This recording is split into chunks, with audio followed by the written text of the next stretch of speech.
Welcome to Envisioning Success, the weekly podcast where Laura DiBenedetto and Julia Becker Collins share tips, suggestions, and stories to help you succeed in business. In today's episode, we will guide you through cutting ineffective marketing strategies and how you can shift your focus to using resources on high-performing channels. And here's Laura and Julia.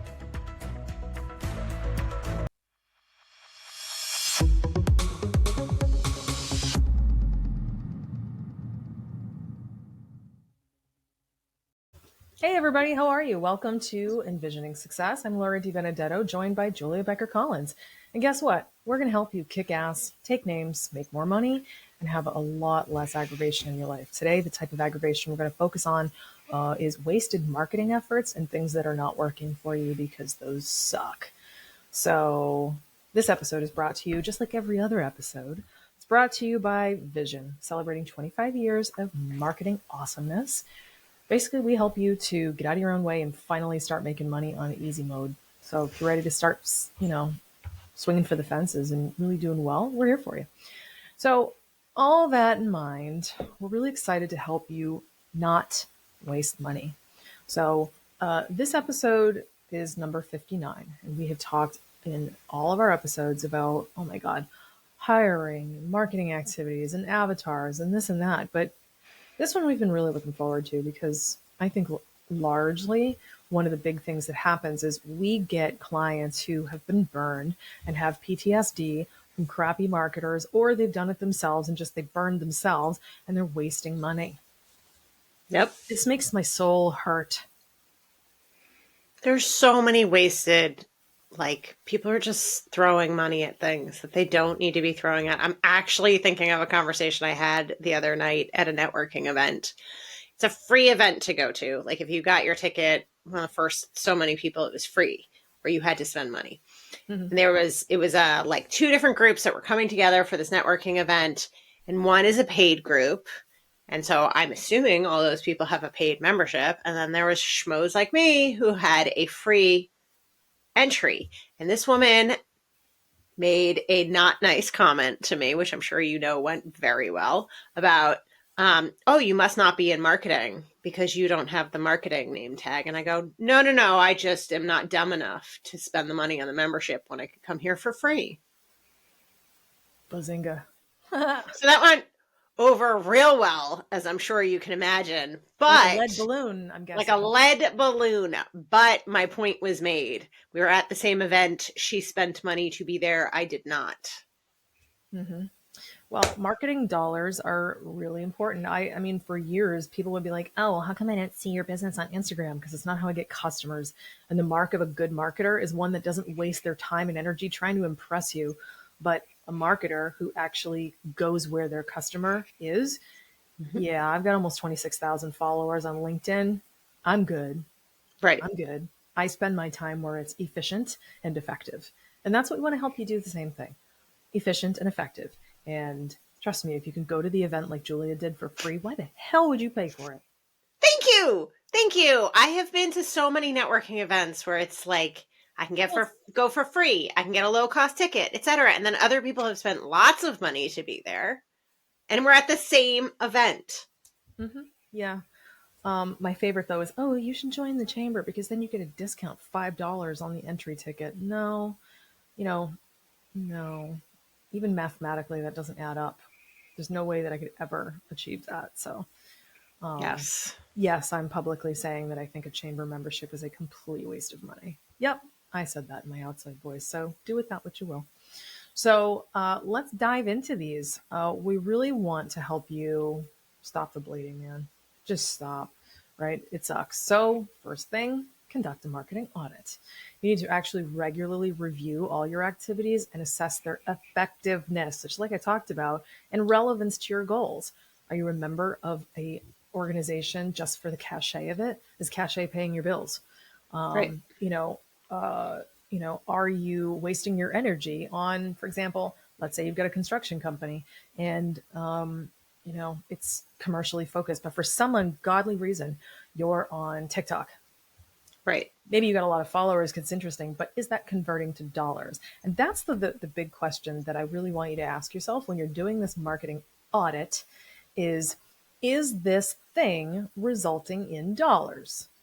There's Correct. lots of nice to haves out there, and there's lots of things that will make you feel good. I mean, for years, Julia, remember all the folks that we've talked with over the years that really wanted to do ego marketing? Mm-hmm. You know exactly who I'm talking about. Dozens of them. People that don't even care if it works. They just want their big name out there and the big face out there because they need the ego boost. Yes. And I would that's humbly suggest go work on insourcing your self-love and quit spending money on dumb shit. Said with love. I say this with love. Don't be an idiot. Yes, like seriously, like go hug your mom or something. Quit pissing money away on like validating your ego. It's so dumb. If it results in money, you can keep it as long as it's enough money to justify it. Like break even, maybe. Making money on it, okay. Like sometimes the break even is a sign of things to come and things will work out and it's an early indicator. So, but if you're losing money on it, that's a problem. If you're not making any money on it at all, that's a problem. Why buy the cow when you can get the milk for free? 100%. And just so people understand, this is a real problem that happens. Laura had a meeting with a client a couple months ago, and they were spending, what was it, like $800,000 a year on marketing. Yep. And probably 300,000 of that could immediately be cut. And within the 12 months, once the contract's expired, probably about 600,000 could have been completely eliminated. Right. So that's like several paychecks. Correct. And it's, people think oftentimes they think that, sales is just bringing in new money. It's also saving money and not spending when you need to. Right. That's another way to build profitability. Are you using the paid version of some kind of software when really you just need the free version? Right. Like Asana, we use the free version. I've had the paid version. It's great, but it's just bigger than what I need. And Correct. It doesn't mean that I'm not going to tell everyone how great the program is. So trust me, Asana is still making money because I will tell anybody who listens, hey, you suck with project management? Try Asana. It's great. Right. And those people will sometimes pay for it because they need features that are bigger than what we need. Correct. Yeah. Makes me crazy when people spend money they don't need to be spending. Mm-hmm. So we kind of talked about this. What's number 2? Number 2 is to cut low performing channels. Really in that audit, seeing what's doing well and what's not doing well, and to redirect resources, being time, money, and expertise, away from the channels that are not meeting the performance benchmarks that you need to be at, that you set in advance. As we always say, if you don't define success at the beginning, you don't know it when you see it. So you should have already defined success at this point. Mm-hmm. And you're also cutting the channels that are failing to engage that avatar, that ideal client. And maybe they performed well with certain things, but they're not getting to the core of who you need to be reaching. Yeah, all said. I think that you're spot on with that.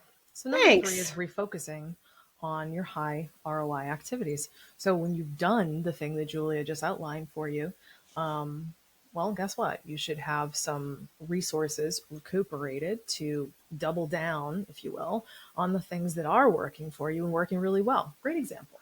Let's say you are doing Facebook advertising and you're doing Google advertising. But based on your particular avatar, you're discovering that your Facebook advertising is seeing about 2 times the return on investment that Google is. Does it mean that Google's a bad program? Not at all. It just means that perhaps Google will not be that productive or juicy for you. And that's fine. So if Facebook's working really well, do you need to continue to be on Google just to say that you're capturing all your bases? No, it doesn't. It actually means that you should double down and go hard on what is working to completely maximize the full potential. If you reach a point of, you're just putting more investments in there and you're capping out that's when you can start to think about adding other things, and maybe you go back to Google. But if you have a choice and one is performing like crazy and the other one is not, read the writing on the wall and double down on what's working. Yeah, I was talking about this last week when I presented at Bentley, that it sounds counterintuitive that if you highly focus in on who you're trying to sell to and who you market to, you think you're going to sell less, but actually you'll sell more. So refocusing on those high ROI activities helps you really capture that whole avatar population rather than trying to spray and pray. Yep, absolutely. Let's talk about number 4. Number 4 is to streamline your marketing stack. Ugh, stack is another one of those like words. It's a jargon term. I'm kind of already sick of it. I'm so over Stop it. trying to make fetch happen. Yeah, I really am not a fan, but I feel like everybody understands it. So evaluate and streamline your marketing technology efforts, all the different things that you use that create the stack. Kind of like what we talked about in the last episode. Yes. And if you're watching us on YouTube, you can see me making air quotes and faces when I say stack. And you really want it. Exactly. And you want to eliminate redundancy and reduce costs, which is really my love language, not spending money. Big fan of not spending money. But it's also one of the first conversations we had. You're like, Laura, what's my budget? I'm like, that's funny. There isn't one. No. There's $0.00. Yeah, we're a marketing company. $3.99. We do not need to spend money on that. Thanks. Correct.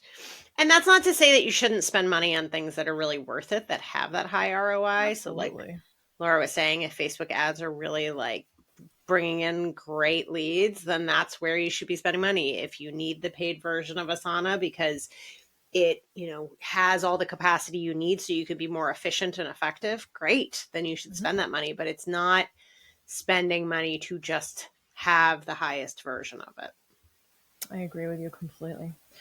So the last thing is encouraging feedback and suggestions. So you really want to get your team's feedback. You want to get your clients' feedback, your customers' feedback. Ask for people what they think, because ultimately what you're going to be looking for is areas for improvement or elimination without repercussion. You want to find out. So for anyone watching, I just had to grab my nose really hard because I was about to sneeze in the middle of a sentence, and that's the no thank you button for sneezes. And last episode, I almost sneezed in the middle of a sentence. Do you ever do that? You're like, no, not now. And just pause. It off. It worked. It did. You did great. Thanks. But ultimately, you really want to, get feedback. And, if you get, let's say your company's on the larger side, right, where you've got a lot of people working for you, you're running this Google ad campaign and the Facebook ad campaign, sit down with your sales team and talk with them. What are people saying that they're coming from? If you don't have the data to show it, because sometimes you don't always have the ability to show it. Let's say if someone just calls you, there's no data on that. You have to ask. So assuming that you have good data, like finding out where people are coming from, for example, then you can make an informed decision. Like if we were to double down on Facebook, like we've been talking about in this episode, are we seeing such little yield from Google that that's a wise choice? So we could actually take that, let's say we're putting $1,000 into Facebook ads now and $1,000 into Google. What kind of money is that buying you? So it's really an ROI ratio that you'd be looking for. And you want to make sure that you make the correct choices and don't just cut willy-nilly. This isn't an Edward Scissorhands situation. You want to make, although he was fairly precise, so that's not even really a good metaphor, but hearkening back to that movie, woohoo! You really want to be precise with your cuts. I just saw the new Beetlejuice, so I was Did you love it? It was great. It was great. Some weird musical selections. It's like, okay, yes. The musical sequence is kind of long and you should have used Harry Belafonte, but plot twist, didn't see that coming. Yeah. So you can definitely tell how old we are by our cultural references. I know. We're waiting for Katrina to watch Office Space so we can include her in all the management huddles. I'm going to have to buy her a red stapler. She's going to be like, thanks. Why do I have this? Mm-hmm. Mm-hmm. It's my It will steep burn year. down the building. All right. So in the next episode, we're actually going to be talking about undervaluation that people sometimes do in marketing. Sometimes people, candidly, think that something isn't as valuable as it is. And you might be making this mistake. So you'll definitely want to pay attention to that episode. Make sure that you tune in for that.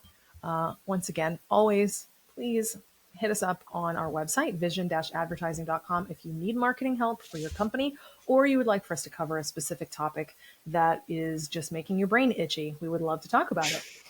On that note, thank you so much for being part of Envisioning Success. I'm Laura, joined by Julia, and we'll see you in the next episode.